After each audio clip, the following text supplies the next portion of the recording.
لله رب العالمين، وأشهد أن لا إله إلا الله وحده لا شريك له، وأشهد أن محمدا عبده ورسوله صلى الله وسلم عليه وعلى آله وأصحابه أجمعين. أما بعد، أيها الإخوة الكرام، وصلنا إلى الحديث الرابع من الأحاديث التي ساقها الإمام النووي رحمه الله تعالى في باب المبادرة إلى الخيرات من كتابه رياض الصالحين.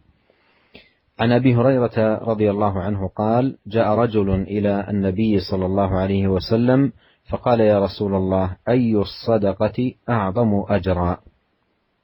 قال: أن تصدق وأنت صحيح شحيح تخشى الفقر وتأمل الغنى، ولا تمهل حتى إذا بلغت الحلقوم قلت لفلان كذا ولفلان كذا وقد كان لفلان. متفق عليه. قال: الحلقوم مجرى النفس، والمريء مجرى الطعام والشراب.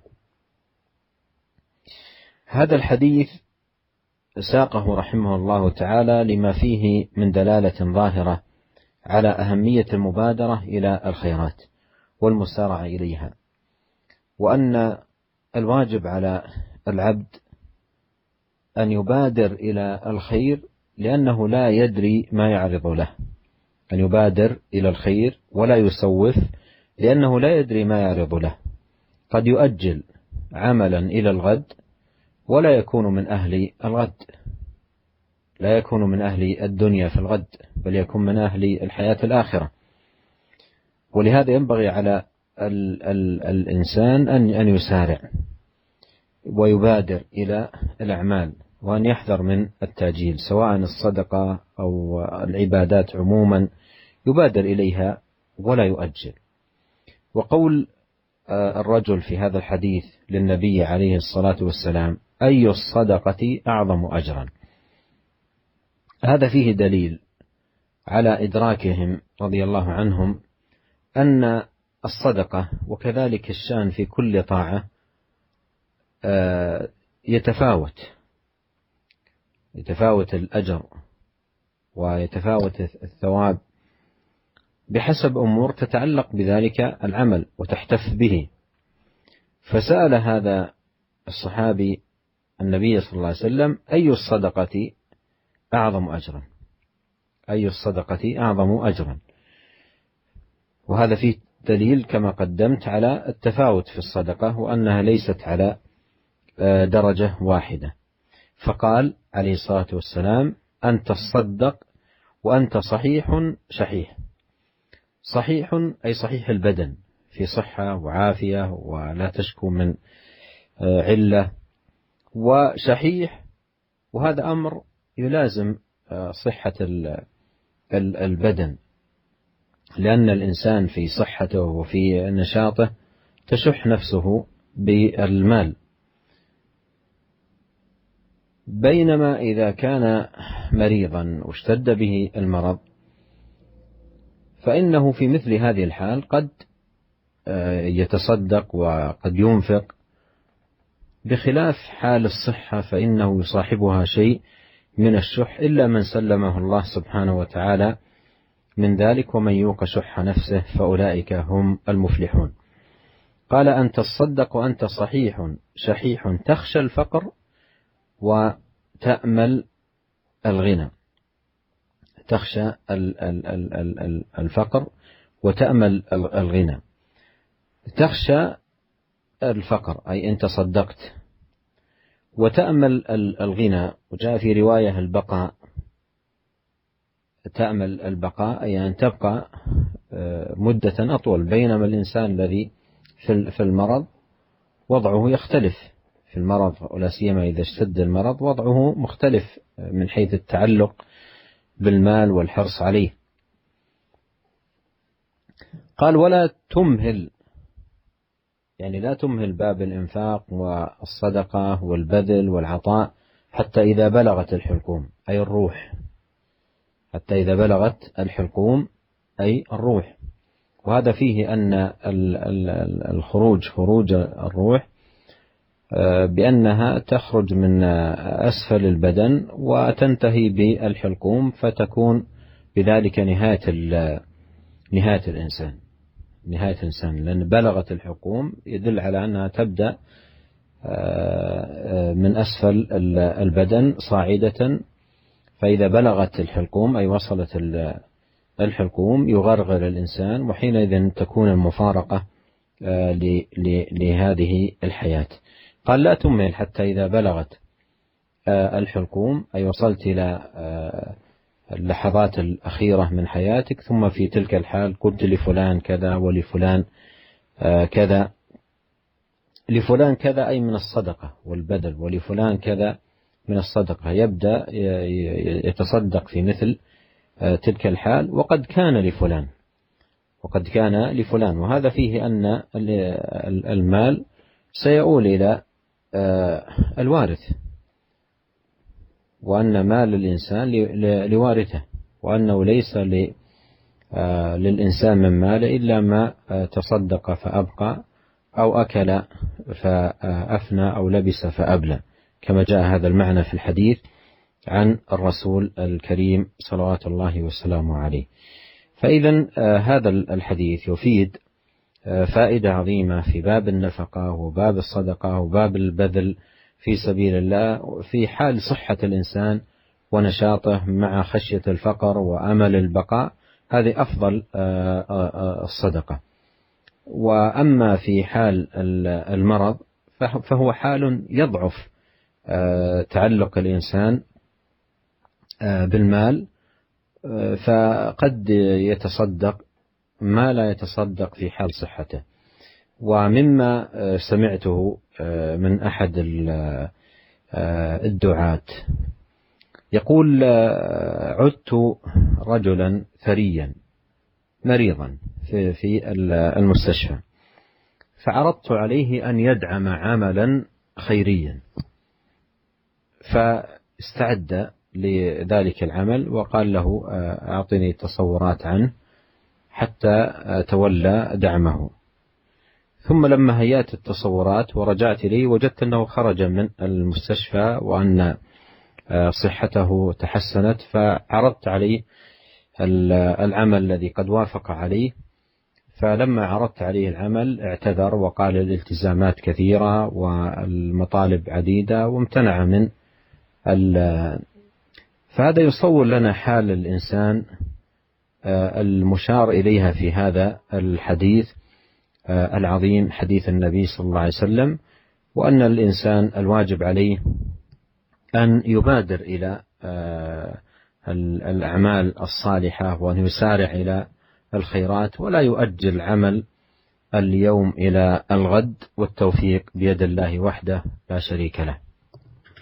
Bismillahirrahmanirrahim. Alhamdulillah, segala puji dan syukur kita panjatkan kehadirat Allah Subhanahu wa taala atas segala limpahan karunia dan kenikmatan yang tiada henti-hentinya kita peroleh, dan kita bersaksi bahwasanya tidak ada sesembahan yang berhak untuk diserahkan ibadah dan ketundukan kecuali Allah Subhanahu wa taala.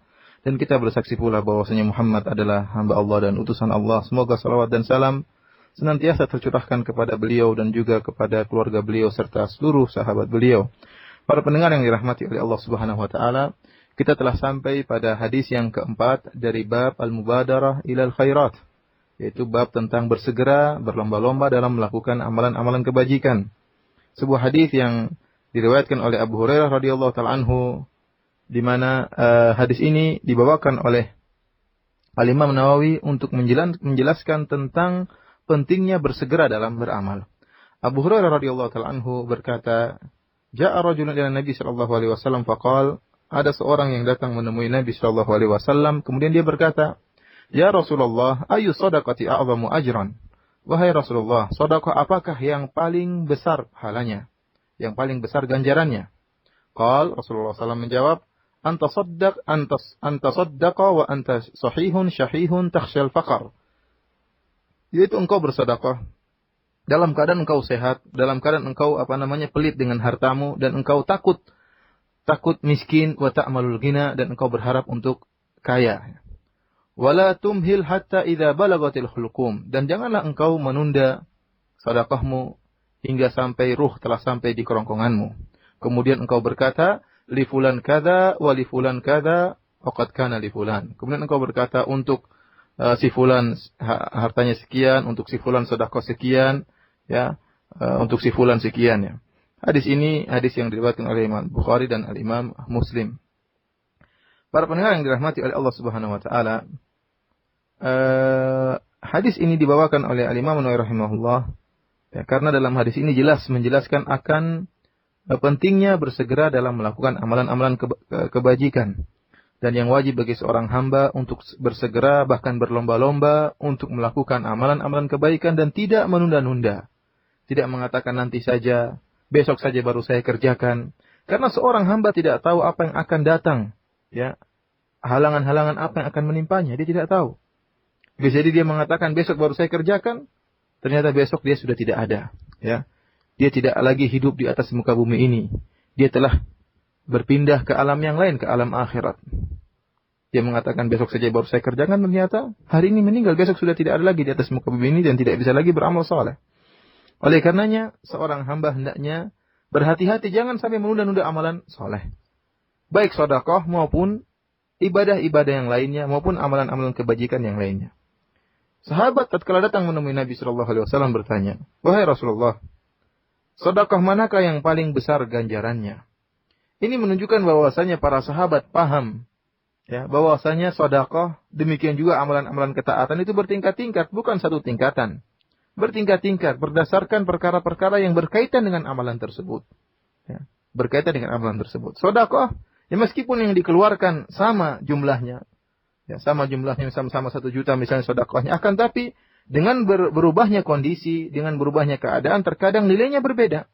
Tergantung perkara-perkara kondisi yang meliputi kondisi sedekah tersebut. Oleh karenanya Nabi SAW menjelaskan dalam hadis ini, kapan sedekah itu, ya, menjadi besar pahalanya di sisi Allah Subhanahu wa taala, bahkan sangat besar pahalanya di sisi Allah Subhanahu wa taala. Kata Nabi SAW, "Anta saddaqa wa anta sahihun syahihun takhshal faqr." Yaitu engkau bersedekah dan engkau dalam keadaan sehat, yaitu badanmu sehat, sehat walafiat, tidak ada rasa sakit yang kau rasakan, ya. Karena orang dalam keadaan seperti ini, dalam keadaan sehat walafiat, dia masih ingin hidup panjang dan ingin memerlukan banyak perkara, ingin beli barang-barang sehingga dia merasa pelit untuk mengeluarkan uangnya. Kemudian kata Nabi SAW, syahihun, yaitu engkau pelit, ya, karena orang yang, dan ini kondisi biasanya orang yang sehat seperti itu. Tatkala dia sehat, dia merasa segar bugar, ya, dia merasa masih banyak perlu yang mau dia kerjakan, dia butuh biaya untuk mengeluarkan, untuk memperoleh hal-hal yang dia butuhkan, untuk pekerjaan-pekerjaan akan dia lakukan, sehingga dia pun menjadi pelit. Berbeda dengan seorang yang dalam keadaan sakit. Ya, kalau sudah sakit apalagi sebentar lagi sakitnya parah, sebentar lagi meninggal dunia, dia sudah tidak tertarik dengan harta. Karena kesempatan dia, menurut dia hidupnya sebentar lagi, buat apa dia tertarik dengan harta. Berbeda dengan orang yang dalam keadaan sehat. Kecuali orang yang dirahmati oleh Allah Subhanahu wa taala, meskipun dalam keadaan sehat, ya, tetap tidak pelit. Kata Allah Subhanahu wa taala, "Wa may yuqa shuhha nafsihi fa ulaika humul muflihun." Dan barang siapa yang terhindar atau dijaga oleh Allah Subhanahu wa taala dari sifat pelit, sifat kikir, fa ulaika humul muflihun, itulah mereka orang-orang yang beruntung. Kemudian kata Nabi sallallahu alaihi wasallam, "Wa takhshal faqr wa ta'malul ghina." Yaitu engkau dalam keadaan sehat, ada rasa pelit dalam hatimu, kemudian engkau takut miskin. Artinya apa? Jika kau bersedekah uangmu sedikit, kau khawatir miskin. Ini kondisi yang justru diharapkan untuk bersedekah. Seorang khawatir miskin karena pahalanya akan berlipat ganda dari Allah Subhanahu wa taala. Wa ta'malul ghina, dan engkau berharap kalau engkau tidak bersedekah engkau akan bisa kaya, ya.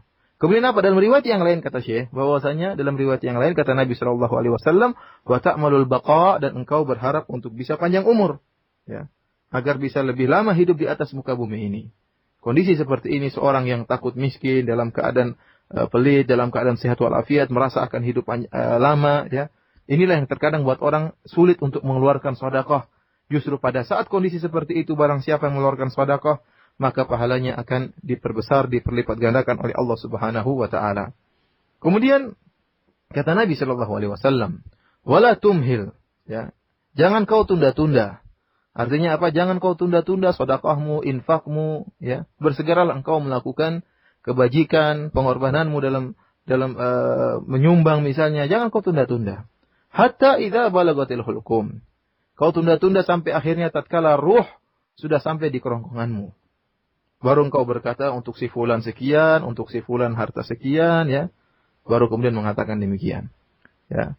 Ini dalil bahwasanya ruh itu kalau keluar dari arah bawah tubuh manusia, kemudian berjalan naik ke atas hingga ke kerongkongan manusia.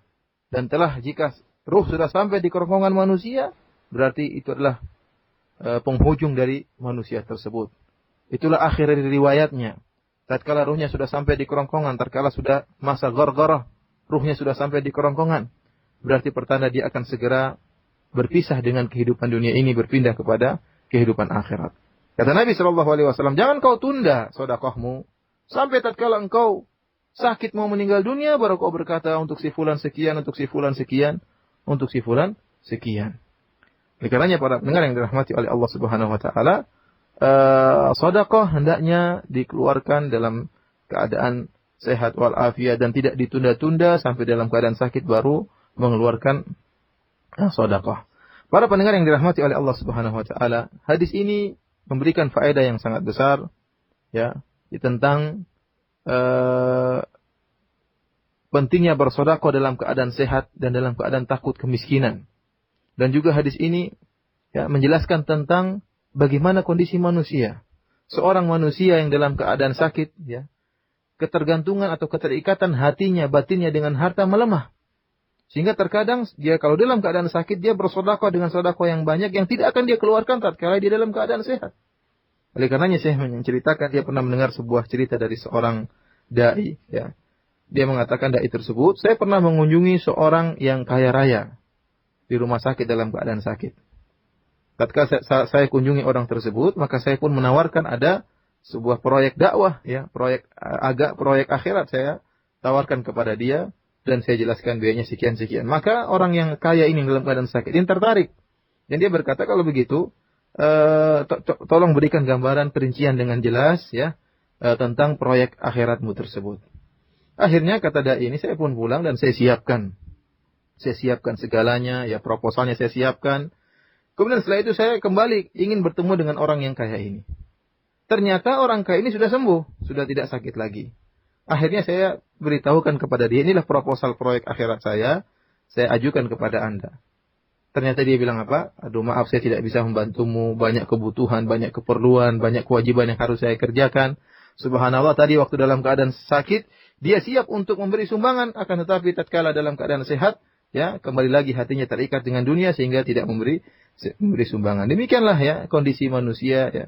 Tatkala dalam keadaan sehat wal afiat enggan untuk bersedekah, namun tatkala dalam keadaan sakit semangat untuk bersedekah. Oleh karenanya wajib bagi kita untuk berusaha segera beramal soleh, bahkan berlomba-lomba untuk melaksanakan kebajikan-kebajikan, dan jangan kita tunda amalan-amalan kebajikan kita baik sedekah maupun yang lain, dan semoga Allah memberikan taufiknya kepada kita semua.